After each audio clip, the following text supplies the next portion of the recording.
You think you're about to step into a wonder.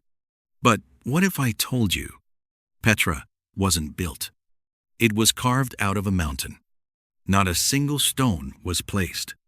Stone was removed, one chisel strike at a time. And every strike was a decision that could never be undone. Here, a mistake doesn't leave a crack. It leaves a void forever. But the bigger secret lies in what you can't see. Petra didn't survive because of stone. It survived because of water redirected through the desert. An invisible system that sustained an entire city.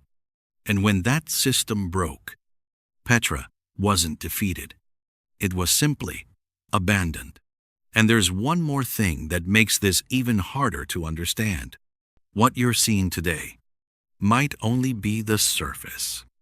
The rest of Petra may still be sleeping beneath the sand. So, is this really a city? Or a massive secret carved into stone?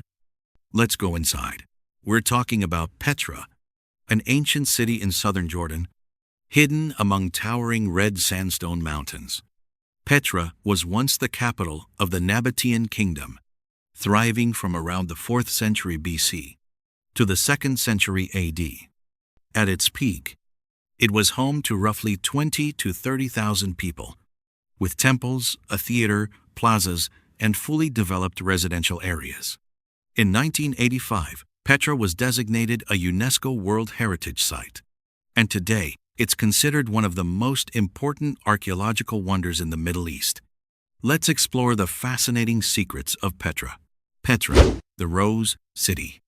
Petra is known as the Rose City, not because of some romantic legend, but because the entire city was carved into naturally rose-colored sandstone. What's fascinating is that Petra's color isn't fixed. In the morning, the stone looks soft pink, almost powdered. At noon, it turns a deep burnt orange. And at sunset, the entire city glows a dark red, as if someone lit a fire inside the cliffs. Petra wasn't just built with stone. It was built with light. Light redraws the city every single day. And that soft, rose-colored beauty makes people forget something important. Beneath that delicate surface are millions of chisel strikes that can never be erased. So if no stone was ever laid, how exactly did they build this city? The entire city was taken out of the mountain. Petra wasn't constructed. It was extracted from the mountain. No stacked walls. No laid bricks. No cranes. Nabatean stoneworkers stood at the top of the cliff and began carving downward, from the top to the bottom, layer by layer, the opposite of conventional construction logic. If they had started from the bottom, the upper portion could have collapsed at any moment. So they chose the method that seemed riskier, but was actually safer. There were no drafts here, no corrections. One wrong strike, and that massive facade would carry the scar forever.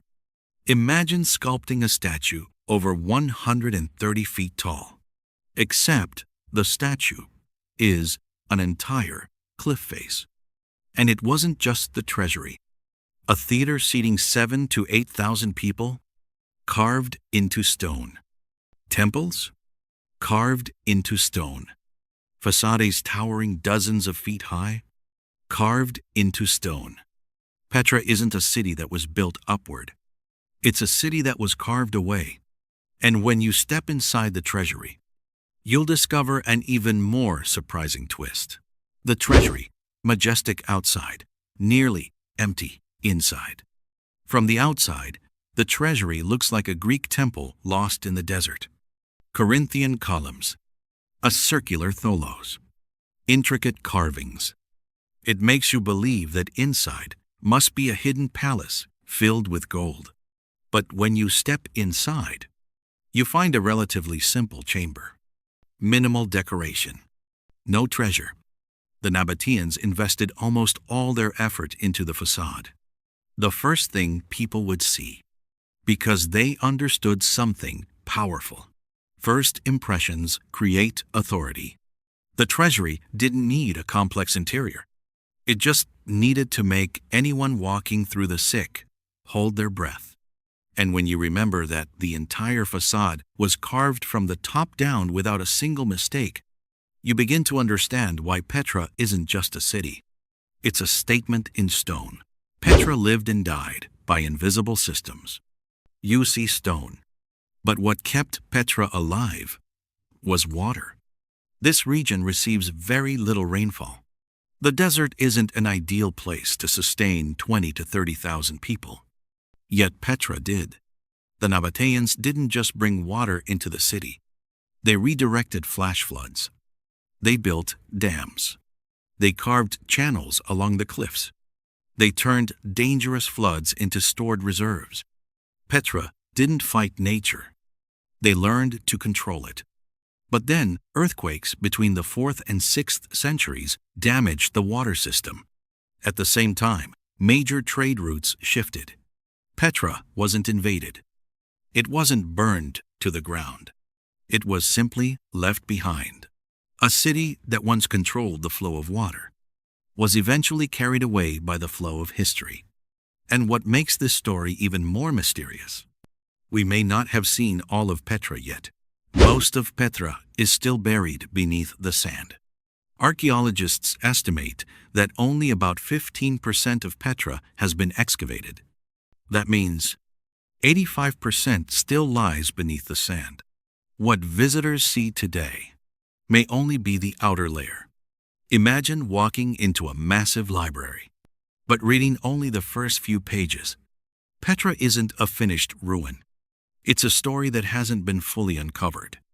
And to understand why this city was once so wealthy, we have to return to the people who created it. From nomads to the bank of the desert, the Nabateans began as nomads. They didn't own vast territories. They didn't command massive armies. But they understood the desert. And they controlled the incense trade routes, connecting the Arabian Peninsula to the Mediterranean. Instead of conquering by force, they controlled by position. If you wanted to cross the desert, you passed through Petra. If you wanted protection, you paid. Petra wasn't just a city. It was the central hub of an ancient trade network. And in a commercial society like that, the role of women brings another surprise. Nabatean women, a progressive social structure. In many ancient societies, women were rarely mentioned in records. But among the Nabateans, women could own property. They could inherit. And they even appeared on coins. This shows that Petra wasn't just wealthy. It had a flexible and practical social structure. A trading city cannot survive if it's too rigid. And that openness is reflected in their most famous architectural symbol, the Treasury façade, where east meets west. Look closely at the Treasury.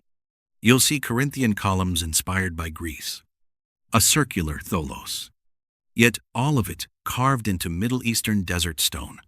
Petra didn't copy one civilization. They selected and blended, like a merchant choosing the finest goods from many regions. They chose the best styles from multiple cultures. And that makes one more detail even more intriguing. Petra was once vibrantly colored. Today you see natural stone. But research suggests many facades were once painted red, blue, yellow.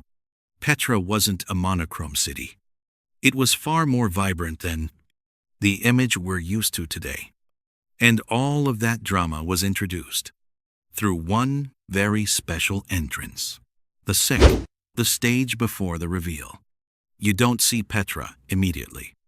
You have to pass through the sek, a narrow canyon stretching over half a mile. Tight, towering, winding. It feels like the corridor of a massive theater. And then, after one final turn, The Treasury appears. Not by accident. Petra was designed to reveal itself at exactly the right moment, as if they understood something profound. A wonder isn't just about architecture. It's about how it's revealed. Before leaving Petra, you've just seen a city that wasn't built upward, but carved out of a mountain. A place that looks soft like a rose, yet survives because of chisel strikes that can never be undone. A city that once controlled water in the desert, and then disappeared when those flows shifted. And perhaps most of Petra still sleeps beneath the sand. If you had to choose one thing that changed the way you see Petra, what would it be? Share your thoughts in the comments. I genuinely want to know which part stayed with you the longest. And if you enjoy looking at famous landmarks not just as monuments, but as mysteries carved into stone, make sure to subscribe, because there are many more iconic structures waiting to be seen from a completely different perspective.